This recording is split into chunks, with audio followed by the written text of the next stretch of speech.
ایک صحابی ہیں جریر بن عبداللہ رضی اللہ تعالیٰ عنہ، انہوں نے اپنے نوکر سے کہا منڈی سے گھوڑا خرید کے لاؤ اور میرے پاس لے آنا، میں پیسے ادا کر لوں گا۔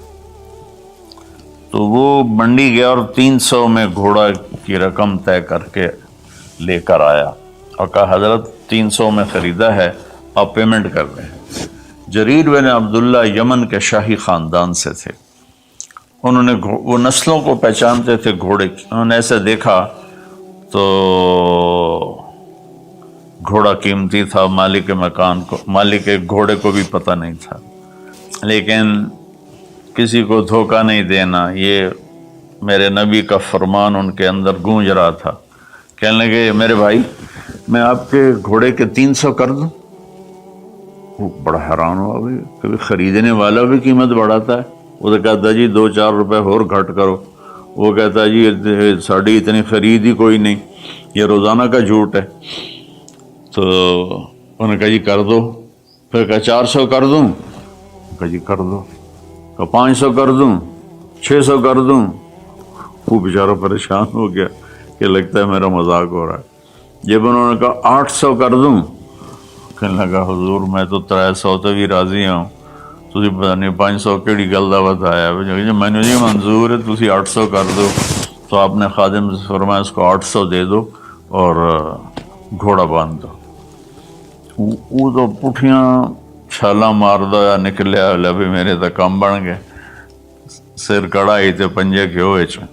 تو جب وہ باہر نکلا تو ان کے خادم نے عرض کیا حضرت میں جب 300 طے کر کے آیا تھا اور اس نے خوشی سے قبول کیا تھا، تو 500 جناب نے کس خوشی میں بڑھائے ہیں؟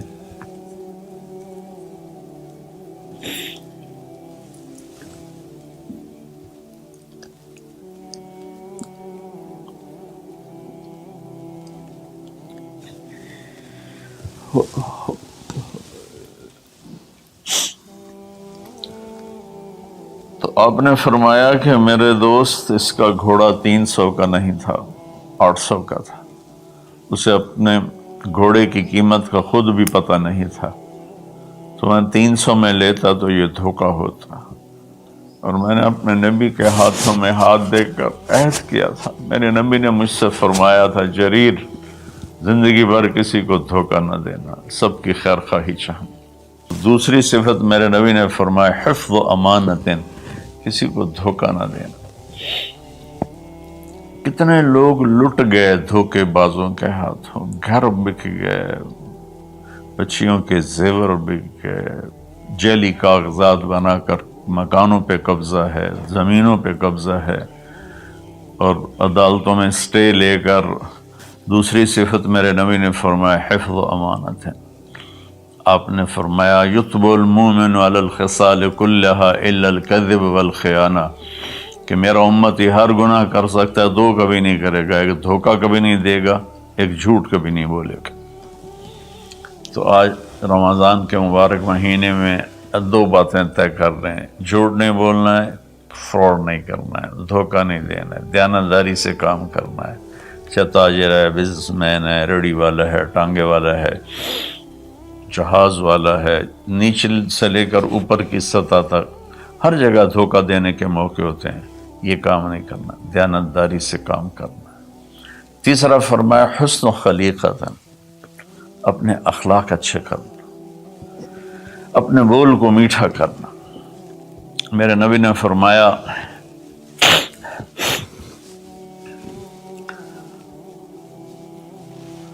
معاذ تمہیں اپنی شریعت کا خلاصہ بتاؤں؟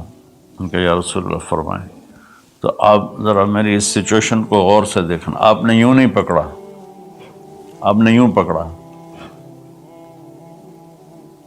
جیسے کاٹا جا رہا ہو، یوں کر کے پکڑا اور کہا کہ امسک علیک لسانک، معاذ زبان کی حفاظت کرنا۔ تو انہوں نے عرض کی یا رسول اللہ زبان کے بول پر بھی ہماری پکڑو گی؟ کہا تیرا بھلا ہو، سب سے زیادہ جہنم میں جانے والے غلط زبان والے ہوں گے۔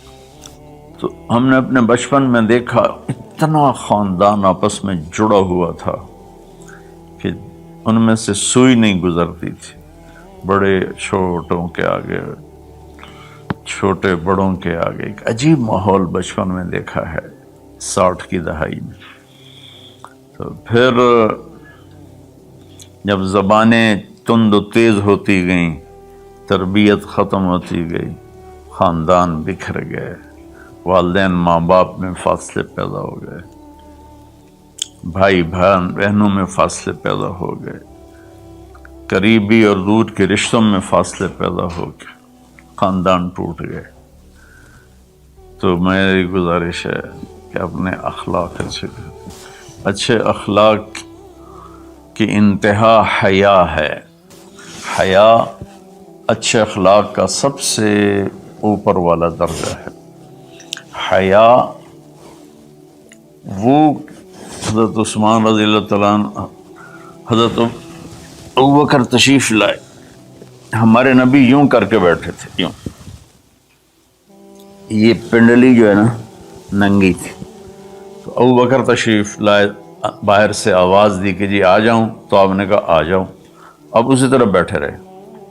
پھر حضرت اٹھ کے چلے گئے تو حضرت عمر رضی اللہ تعالیٰ عنہ علیہ السلام تشریف لائے، تو انہوں نے پوچھا یا رسول اللہ میں آ جاؤں؟ آپ نے کہا آ جاؤ، آپ ایسے ہی بیٹھے رہے جیسے آپ مجھے دیکھ رہے ہیں۔ اب شلوار نہیں پہنتے تھے، دھوتی پہنتے تھے۔ تو تھوڑی دیر کے بعد باہر سے آواز آئی حضرت عثمان کی کہ یا رسول اللہ میں اندر آ جاؤں؟ حضرت عثمان رضی اللہ تعالیٰ عنہ تیسرے خلیفہ علیہ السلام، تو آپ نے اپنی چادر کو ایسے کیا اور یوں سیدھے ہو کر ایسے بیٹھ گئے۔ آپ نے کہا آ جاؤ، وہ آ گئے۔ تو جب وہ اٹھ کے چلے گئے تو ہم عائشہ رضی اللہ تعالیٰ عنہ علیہ السلام یہ سارا منظر دیکھ رہی تھی۔ تو آپ نے پوچھا یا رسول اللہ، وہ میرے والد آئے، آپ ویسے ہی بیٹھے رہے، عمر آئے، آپ ویسے ہی بیٹھے رہے، جب عثمان آئے تو آپ نے کپڑا بھی ٹھیک کیا اور چوکڑی مار کے بیٹھ گئے، اس کی کیا وجہ ہے؟ کہا عائشہ عثمان بڑے حیا والا ہے، یہ اتنے حیا والا ہے کہ اس سے فرشتے بھی حیا کرتے ہیں، تو میں کیوں نہ کروں؟ اگر میں اس طرح ہوتا تو وہ مجھے دیکھ کے ویسے ہی واپس چلا جاتا، وہ ایسے حیا والا ہے۔ تو تیسری بات وہ ہے کہ ہمارے دلوں میں سب سے محبت سے رہنا سیکھیں، پیار سے رہنا سیکھیں، اپنے اخلاق کو ٹھیک کریں، زبان کا بول میٹھا، دل کا جذبہ سچا۔ تو اس اور حیا پاک نام، کبھی کسی غیر محرم پہ نظر پڑے تو آنکھ نیچی ہو جائے۔ اور اپنی بچیوں سے بھی کہتا ہوں کہ اپنے آپ کو کور کر کے چلو، تو حیا سے ایمان مکمل ہوتا ہے۔ اور چوتھی بات ہے عفت فی طعمۃ، کہ رزق حلال کمانا۔ رزق حلال کے بارے میں فرمایا وَمَنْ أَمْسَكَ كَأَن بِعَمَلِ يَدِهِ أَمْسَى مَغْفُورًا لَهُ، جو صبح سے شام تک حلال کمانے میں تھکتا ہے، اس کے اس دن کے سارے گناہ معاف ہو جاتے ہیں۔ میرے نبی نے فرمایا جس نے دنیا کو طلب کیا، من طلب الدنیا حلالا، رزق حلال، سعیاً علی اہلہ، بچوں پر خرچ کرنے کے لیے، تعطفاً علی جارہ، غریب پڑوسیوں پر خرچ کرنے کے لیے، استعفافاً عن المسألہ، اور ہاتھ پھیلانے سے بچنے کے لیے۔ جو آدمی رزق حلال ان چار چیزوں کی وجہ سے کمائے گا، اللہ تعالیٰ قیامت کے دن اسے اس طرح اٹھائیں گے اور اللہ سے ایسی ملاقات ہوگی کہ اس کا چہرہ 14ویں کی رات کی طرح چمکتا ہوگا، صرف رزق حلال۔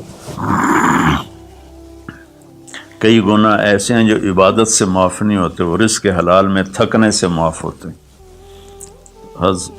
سعد بن معاذ بیٹھے ہوئے تھے ایسے کر کے آپ کی محفل میں، تو آپ کی نظر پڑی ان کے ہاتھوں پر، ہتھیلی پر، تو اس میں نشان تھے۔ مزدور کسی چلاتے ہیں تو نشان پڑ جاتے ہیں۔ تو آپ نے کہا سعد یہ کیا ہے؟ کہ یا رسول اللہ مزدوری کرتا ہوں بچوں کے لیے اپنے باغ میں، تو وہ میرے ہاتھ سخت ہو گئے۔ تو آپ متوجہ تو ہوں گے انشاءاللہ۔ آپ نے ان کا ہاتھ پکڑا یہاں سے اور یہ دیکھیں ایسے بوسہ لیا، پھر کہا بچوں کو حلال کھلاتے ہوئے جو ہاتھ ایسا ہو جائے گا اس پہ جہنم کی آگ حرام ہو جائے گی۔ میرے نبی نے کہا سچا تاجر نبیوں کے ساتھ اٹھایا جائے گا، کیونکہ تجارت میں سچ بولنا روزانہ ذبح ہونا ہے۔ تاجر کے جھوٹ سچ کا امتحان ہے۔ باقی اپنی زندگی میں بھی بھائیو رزق حرام سے بچو، رزق حلال کماؤ۔ حلال تھوڑا بھی برکت والا ہے اور حرام زیادہ بھی تباہ کر دیتا ہے۔ اپنی بات کو میں خلاصہ کر کے سچ بولنا ہے، صدق و حدیث، جھوٹ نہیں بولنا، حفظ و امانت، دیانتداری سے کام کرنا ہے، دھوکہ نہیں دینا، حسن و خلیقت، اچھے اخلاق بنانے ہیں، حیا والا بننا ہے، میٹھے بول والا بننا ہے، عفت فی طعمت، رزق حلال کھانا ہے۔ اس کے بعد آنکھیں بند، پھر موت ایسا ہے اللہ کے رب ہونے کی قسم، یہ مرد یا عورت، اس کے لیے موت سب سے بہترین تحفہ ہوگا، بہترین تحفہ ہوگا کہ جب یہ اللہ کی بارگاہ میں جائے اللہ اسے ہنس کے ملے گا، خوش ہو کے ملے گا، اور یہ اللہ کو خوش ہو کے ملے گا۔